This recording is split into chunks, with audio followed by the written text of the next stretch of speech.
Continuamos con el turno de presentaciones. Ahora le toca al proyecto de biología. Buenos días a todos. Bueno, yo soy María y mis compañeros son Elvira, Ariadna, Carmen, María, Antón, Antonio y Alba. Y bueno, somos el grupo de biología. Nuestro proyecto se llama Conoce los habitantes de nuestras costas, ecología reproductiva y larvaria de invertebrados marinos. Estos días hemos llevado a cabo este proyecto en la ENCIMAT, que es la Estación de Ciencias Marinas de Toroya, que bueno, fue creado en 2006 y básicamente se centra en el estudio del mar, así como de los cultivos marinos. Bueno, la pregunta que nos hemos planteado en el inicio de este proyecto fue ¿cuáles son las condiciones óptimas para que las larvas del erizo de mar se desarrollen de una forma adecuada?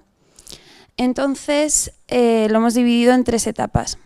En la primera etapa, lo que hemos hecho ha sido obtener las larvas en el laboratorio. Entonces, para ello, hemos extraído los gametos de los erizos de mar y hemos hecho una fecundación in vitro. Después, con la ayuda del microscopio, hemos estado viendo los diferentes estados del desarrollo larvario. A continuación, hemos observado los cambios respecto a la salinidad, es decir, lo que hemos hecho ha sido agregar las larvas a agua con distintas concentraciones de sal, con distintas salinidades, y hemos visto la respuesta que han dado las larvas ante esos cambios. Después, hemos observado y controlado su alimentación. Las larvas de erizo de mar se alimentan de fitoplancton y nuestro objetivo principalmente ha sido estimar la cantidad necesaria que hace falta para que el desarrollo sea correcto.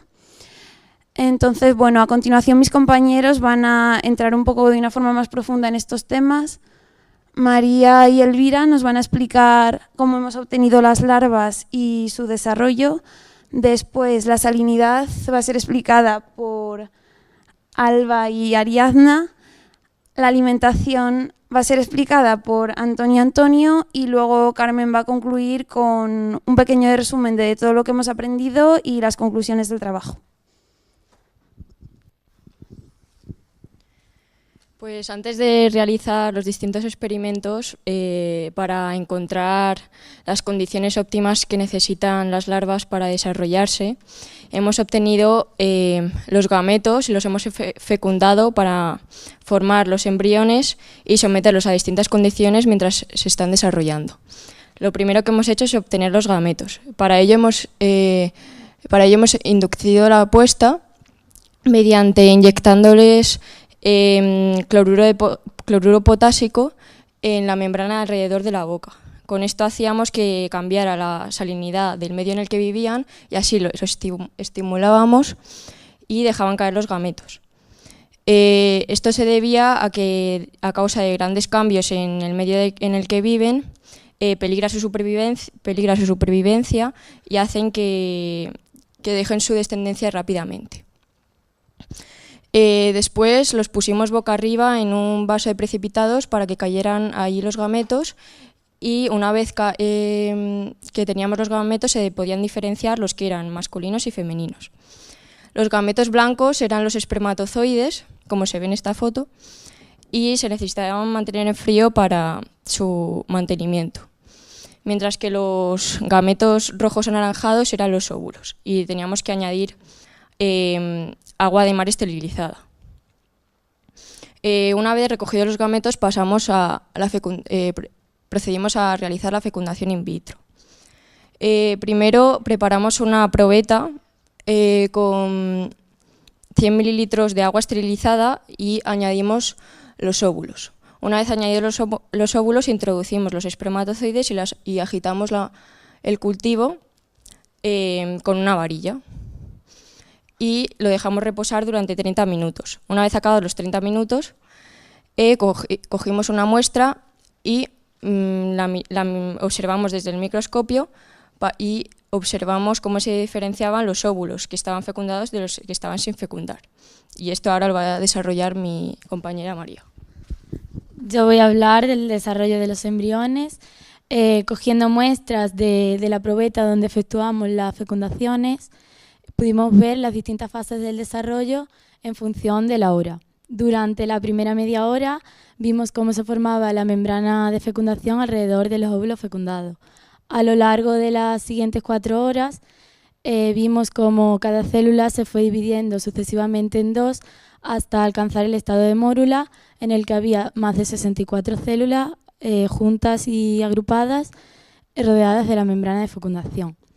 Tras la mórula se formó la blástula, en la que las células se agruparon alrededor de la membrana, dejando una cavidad interior llamada blastocele, y posteriormente se comenzaron a formar unas invaginaciones que darían lugar al aparato digestivo. De esta forma se formaron 2 capas, una el endodermo, que es la interior, y otra el ectodermo, que es la exterior. Al día siguiente, volviendo a poner las muestras en el microscopio, observamos que la blástula se había transformado en una gástrula nadadora, que tenía forma cuadrada y ya se podían distinguir perfectamente el endodermo, el ectodermo y el aparato digestivo.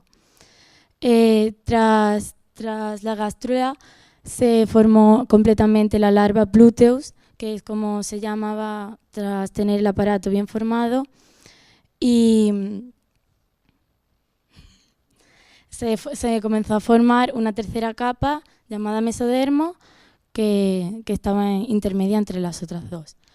Al tercer día pudimos observar la larva completamente formada, con forma piramidal, y unos cilios que servirían al erizo adulto en un futuro para adherirse a la superficie marina.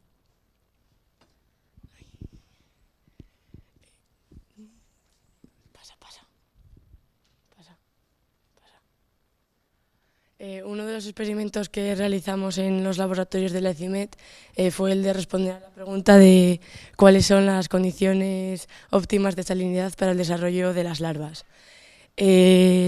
Gracias a esta imagen que aparecía en nuestro cuadernillo de la Ría de Pontevedra, llegamos a la conclusión de que cuanto más salada era el agua, los puntos que representan la concentración de larvas de erizo de mar eran más grandes, las poblaciones, y están más concentradas.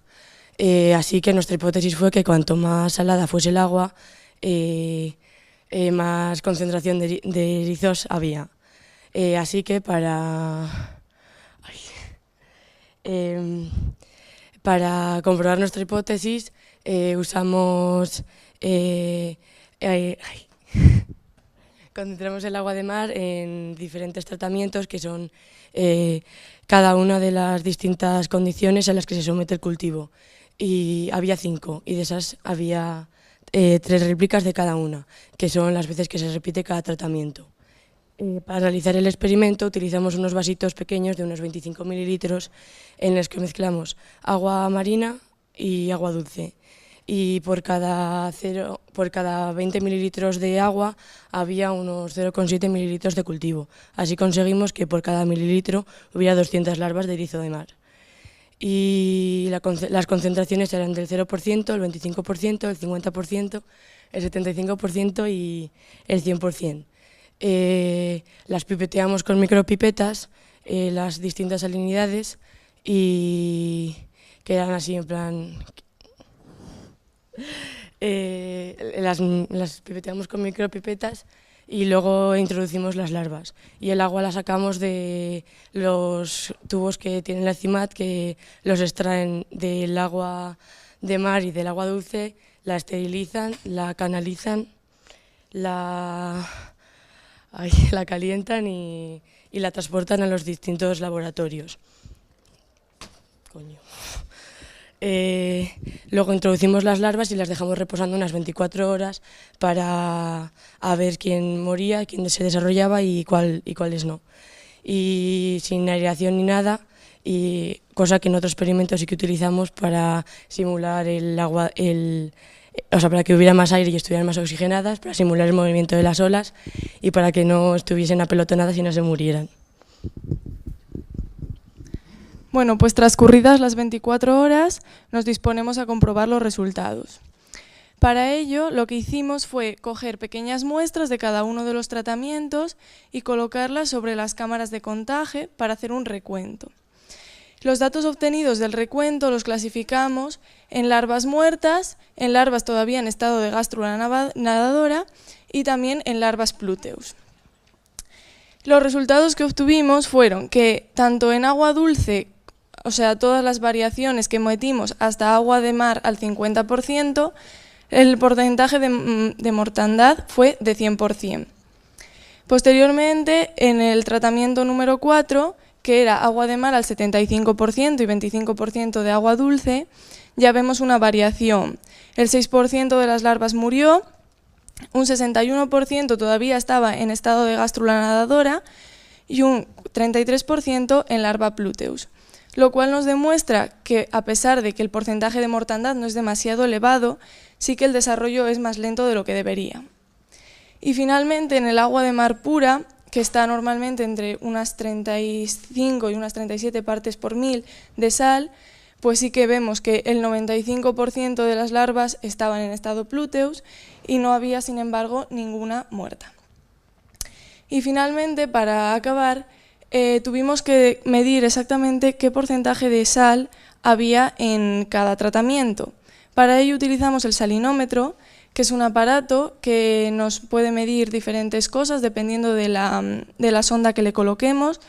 Puede medirnos la salinidad, el pH o la temperatura. Nosotros en este caso estábamos trabajando con salinidad. Los datos que obtuvimos lo tenemos en la diapositiva anterior, si no también los tengo yo aquí. 1,24 partes por mil en el tratamiento de agua dulce, 9,06 en el segundo, 18,76 en el tercero, 27,63 en el cuarto y finalmente en el agua de mar 35,9 partes por mil. Y la conclusión de este experimento sería que gracias a esta tabla podemos comprobar que las mejores condiciones de salinidad para las larvas de erizo son las de 36 partes por mil de concentración de sal en el agua.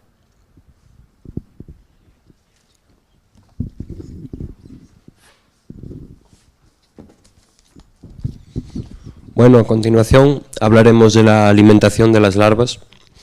Las larvas de erizo, tanto como los erizos adultos, se alimentan de fitoplancton. Tenemos ahí un cultivo. El fitoplancton son microalgas que se mueven.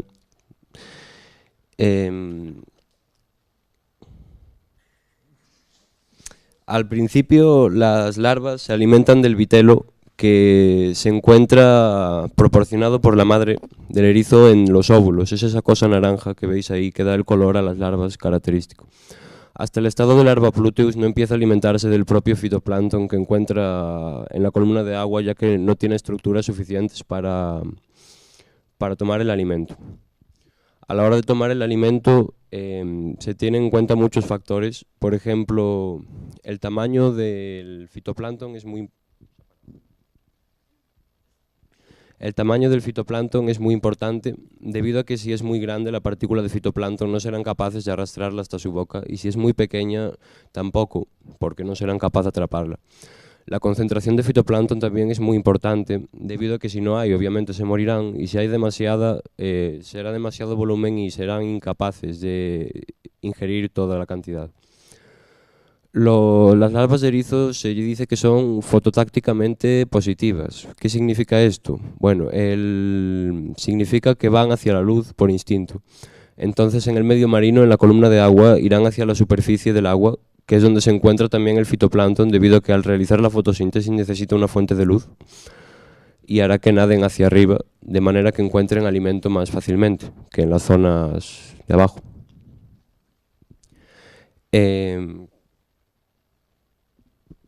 ¿Cómo se alimenta una larva de fitoplancton, de erizo? Bueno, voy a dibujar aquí una larva Pluteus que tiene forma de pirámide, como una torre Eiffel invertida, con unas prolongaciones hacia afuera, que son 2 o 4 dependiendo de su tamaño. Aquí en el medio tiene la boca y las cavidades gástricas que conforman su aparato digestivo, con el ano en un lateral de la larva. La larva posee aquí una serie de cilios que le permiten arrastrar el fitoplancton hacia su boca, y otros para poder nadar por el medio. Al encontrarse el fitoplancton, este se pega a los cilios y lo van arrastrando hasta su boca, donde es digerido y después expulsado en unas conglomeraciones. Y así, hasta que crece y llega al estado adulto, se fija al sustrato y desarrolla unas estructuras para poder moverse y seguir alimentándose, que se llaman pies ambulacrales, que son unas terminaciones con una ventosa en la parte final, por las que se pueden mover un poco por su medio e ir raspando las algas que se encuentran en la piedra. Para calcular la cantidad de fitoplancton que come una larva, hemos hecho un experimento que nos va a explicar Antonio ahora.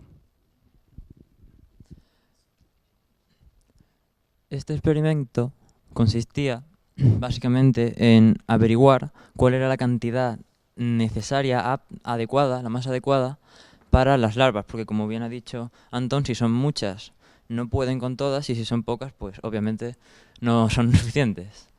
¿Qué hicimos para averiguarlo? Pues primero, Primero contamos de nuevo cuántas larvas Pluteus teníamos. Luego las preparamos todas en probetas diferentes, unas 4, con areación, que es un tubito en el que echa aire y lo pones en el agua y ya está. Y luego se miró cuál era la cantidad de fitoplancton que había, porque como... me está temblando esto. Porque aunque a veces... A ver, empiezo de nuevo, ¿vale? Un momento, La idea era contar primero el fitoplancton, para saber ya cuánto teníamos, de cuánto disponíamos para cada larva. Pero el fitoplancton, una cosa curiosa que tiene, es que se divide muy rápido, porque es muy pequeñito y en la naturaleza todos los animales se alimentan de él en la mayoría de sus estados larvarios, y muchos todavía de adultos, con lo cual tiene que reproducirse muy rápido, como conejos. Entonces, si lo contábamos ahora y luego nos poníamos a preparar las larvas, cada uno con la probeta, ya el número se habría multiplicado o incluso elevado al cuadrado, por ejemplo. Con lo cual, eso fue lo último que hicimos. Una vez preparamos todo, cogimos el fitoplancton, lo contamos y lo agregamos a las probetas que tenían las larvas para alimentarlas. Esas probetas luego se metieron en la oscuridad, porque si no el fitoplancton se multiplica y entonces no sabemos cuánto hay, cuánto se han comido. Se dejaron una hora allí y luego se recogieron para hacer una resta, una simple resta. Contamos lo que tenían antes menos lo que tenían ahora y eso sabemos qué es lo que se ha comido.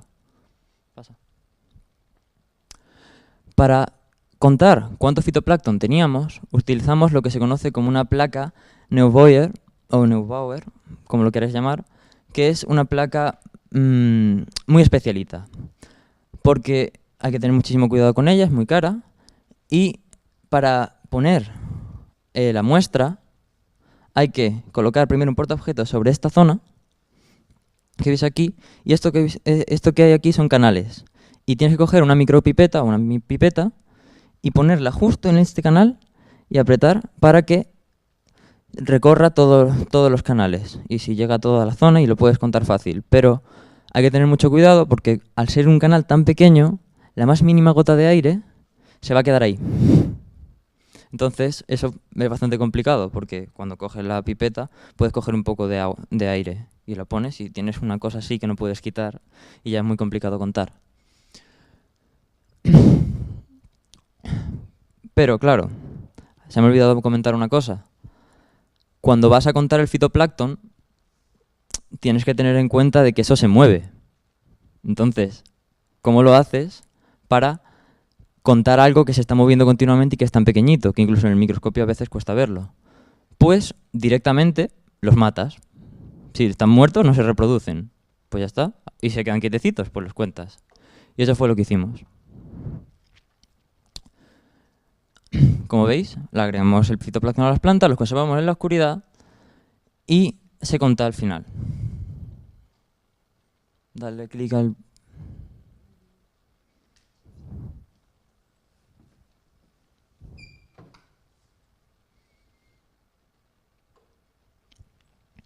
Bueno, esto que veis es una larva Pluteus con un montón de fitoplancton, que ya vemos que tiene el estómago lleno.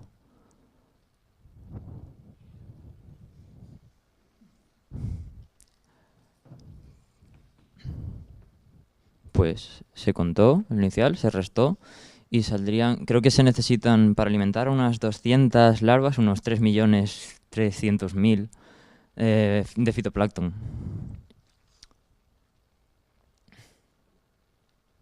Yo ya he acabado, creo. Bueno, después de los experimentos llevados a cabo, decidimos que la conclusión final de nuestro proyecto era que las condiciones medioambientales afectan al desarrollo de las larvas.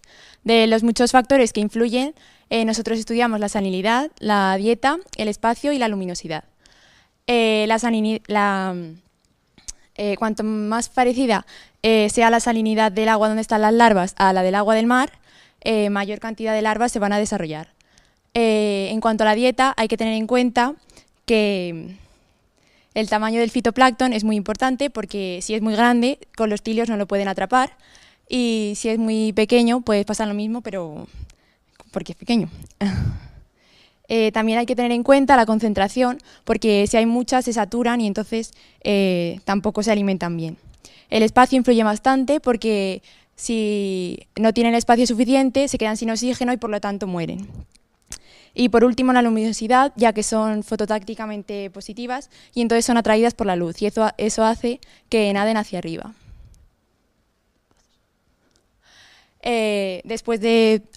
Además de todo lo que ya hemos nombrado, también nos gustaría comentar que hemos aprendido a poner en práctica el método científico, identificando, por ejemplo, un problema y deduciendo una hipótesis. También hemos aprendido a diseñar experimentos para poder comprobar nuestra hipótesis, a utilizar material del laboratorio que nunca habíamos utilizado, como por ejemplo las micropipetas o cámaras de contaje.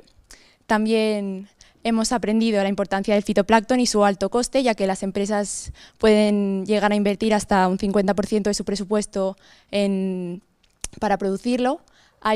También hemos aprendido a trabajar mejor en equipo y a ser muy pacientes para conseguir nuestro objetivo lo mejor posible.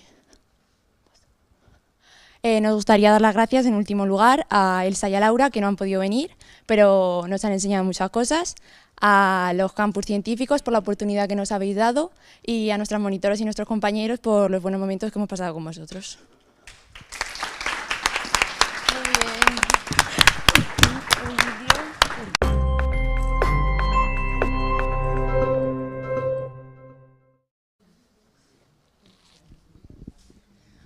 Continuamos con el turno de presentaciones. Ahora le toca al proyecto de biología. Buenos días a todos. Bueno, yo soy María y mis compañeros son Elvira, Ariadna, Carmen, María, Antón, Antonio y Alba. Y bueno, somos el grupo de biología. Nuestro proyecto se llama Conoce los habitantes de nuestras costas, ecología reproductiva, distintas salinidades, y hemos visto la respuesta que han dado las larvas ante esos cambios. Después hemos observado y controlado su alimentación. Las larvas de erizo de mar se alimentan de fitoplancton y nuestro objetivo principalmente ha sido estimar la cantidad necesaria que hace falta para que el desarrollo sea correcto. Entonces, bueno, a continuación mis compañeros van a entrar un poco de una forma más profunda en estos temas. María y Elvira nos van a explicar cómo hemos obtenido las larvas y su desarrollo. Lo hemos dividido en 3 etapas. En la primera etapa, lo que hemos hecho ha sido obtener las larvas en el laboratorio. Entonces, para ello, hemos extraído los gametos de los erizos de mar y hemos hecho una fecundación in vitro. Después, con la ayuda del microscopio, hemos estado viendo los diferentes estados del desarrollo larvario. A continuación, hemos observado los cambios respecto a la salinidad, es decir, lo que hemos hecho ha sido agregar las larvas a agua con distintas concentraciones de sal y larvaria de invertebrados marinos. Estos días hemos llevado a cabo este proyecto en la ENCIMAT, que es la Estación de Ciencias Marinas de Toroya, que bueno, fue creado en 2006 y básicamente se centra en el estudio del mar, así como de los cultivos marinos. Bueno, la pregunta que nos hemos planteado en el inicio de este proyecto fue cuáles son las condiciones óptimas para que las larvas del erizo de mar se desarrollen de una forma adecuada. Entonces, después la salinidad va a ser explicada por Alba y Ariadna, la alimentación va a ser explicada por Antonio y luego Carmen va a concluir con un pequeño resumen de todo lo que hemos aprendido y las conclusiones del trabajo. Pues antes de realizar los distintos experimentos, para encontrar las condiciones óptimas que necesitan las larvas para desarrollarse, hemos obtenido